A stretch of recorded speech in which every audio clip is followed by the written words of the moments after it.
Hi guys, this is Sunita. Welcome to your class 10 English chapter 2 part 8. So today we are going to discuss textual questions of chapter 2. So let us start. Why did such a large number of international leaders attend the inauguration? What did it signify the triumph of?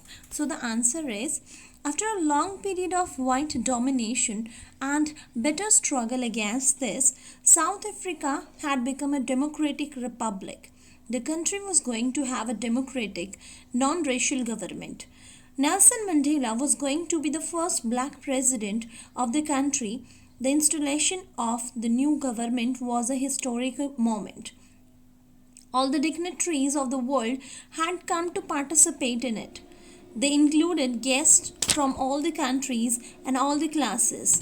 Never before had there been such a large gathering of international leaders on the South African soil. It signified a grand victory for justice, peace, and human dignity. So now we are on second question. This is our second question. This is our second question. What does Mandela mean when he says he is simply the sum of all those African patriots who had gone before him? So, the answer will be, actually, Mandela had fought for the rights and basic freedoms of South African people. He had to suffer a lot. At last, there were free democratic elections. The country had its first democratic non-racial government. Nelson Mandela became the first black president of South Africa. But he did not take the credit to himself alone. He said that he was simply the sum of all those African patriots who had gone before him. He was simply the last one of that long line. But for them, this last point would never have been reached. Thus, Mandela pays a tribute to all those who sacrificed their lives to the rights of their people. So let us come to the third question. What is our third question? Would you agree that the depths of oppression create heights of character?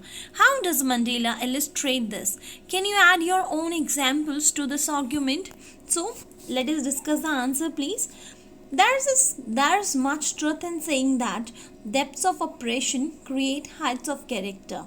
Adversity, privation, and oppression strengthen a man's character. One who stands up to oppression and does not give in emerges as a rare gem. Such men become the pride of their people and their nations. So Mandela illustrates this fact that by naming such great men of his country, they bore untold brutality and torture for the cause of their people's right, and at last they emerged as a man of extraordinary courage and wisdom. We have numberless examples in our own country like Sardar Bhagat Singh, Lala Lajpat Rai, Subhash Chandra Bose, Sardar Patel, and many others. Let us discuss the fourth question now. How did Mandela's understanding of freedom change with age and experience? So let us discuss the answer.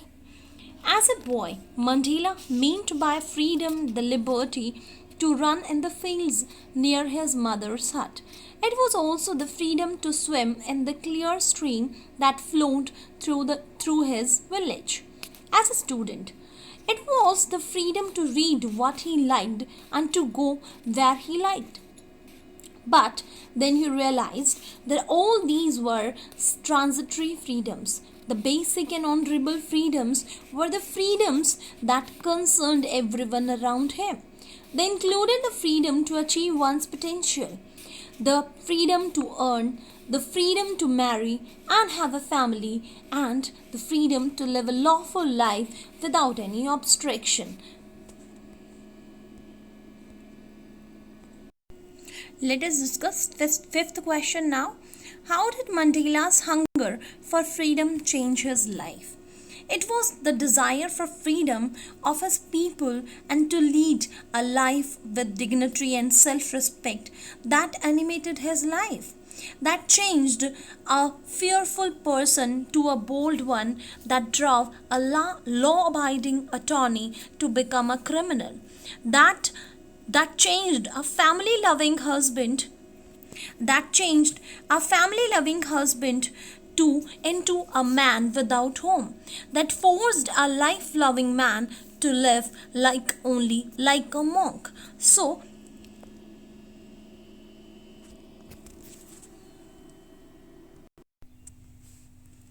that changed the life of Mr. Mandela.